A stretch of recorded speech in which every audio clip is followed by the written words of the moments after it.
At one point, I came face to face with an attacker who repeatedly lunged for me and attempted to remove my firearm. I heard chanting from some in the crowd, "Get his gun," and kill him with his own gun. I was aware enough to recognize I was at risk of being stripped of and killed with my own firearm. I was electrocuted again and again and again with a taser. I did that because I simply could not ignore. I remain grateful that no member of Congress had to go through the violent assault that I experienced that day. During the assault, I thought about using my firearm on my attackers, but I knew that if I did, I would be quickly overwhelmed. And that, in their minds, would provide them with the justification for killing me. So I instead decided to appeal to any humanity they might have. I said as loud as I could manage, "I've got kids." Thankfully, some in the crowd stepped in and assisted me.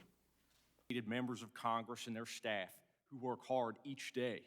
What makes the struggle harder and more painful is to know so many of my fellow citizens, including so many of the people I put my life at risk to defend, are downplaying or outright denying what happened. I feel like I went to hell and back to protect them and the people in this room. But too many are now telling me that hell doesn't exist, or that hell actually wasn't that bad. The indifference shown to my colleagues is disgraceful. My law enforcement career prepared me to cope with some of the aspects of this experience. Being an officer, you know your life is at risk whenever you walk out the door, even if you don't expect otherwise law-abiding citizens to take up arms against you. But nothing, truly nothing, has prepared me to address those elected members of our government who continue to deny the events of that day, and in doing so, betray their oath of office. Straighten his cap and trench coat, adorned with... The sea of people was punctuated throughout by flags, mostly variations of American flags and Trump flags. There was Gadsden flags. It was clear the terrorists perceived themselves to be Christians. I saw the Christian flag directly to my front. Another read, "Jesus is my savior, Trump is my president." Another, "Jesus is king."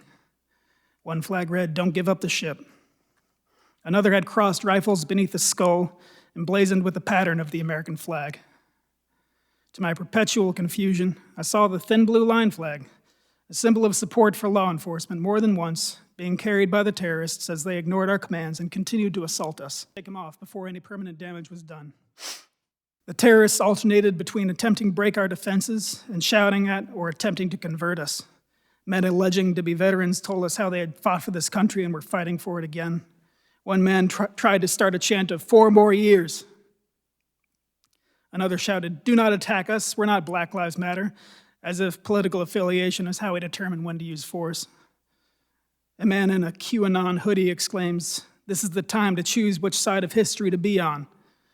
A man whose shirt read, "God, guns, and Trump" stood behind him, silently holding a Trump flag. To be sure, looking back now, the mob of terrorists were coordinating their efforts now, shouting, "Heave! Ho!" as they synchronized, pushing their weight forward, crushing me further against the metal door frame. The man in front of me grabbed my baton that I still held in my hands, and in my current state, I was unable to retain my weapon. He bashed me in the head and face with it, rupturing my lip and adding additional injury to my skull. At this point, I knew I couldn't sustain much more damage and remain upright. At best, I would collapse and be a liability to my colleagues. At worst, be dragged out into the crowd and lynched. Unable to move or otherwise signal the officers behind me that I needed to fall back, I did the only thing that I could do and screamed for help. I inserted myself so the frame was at my back in an effort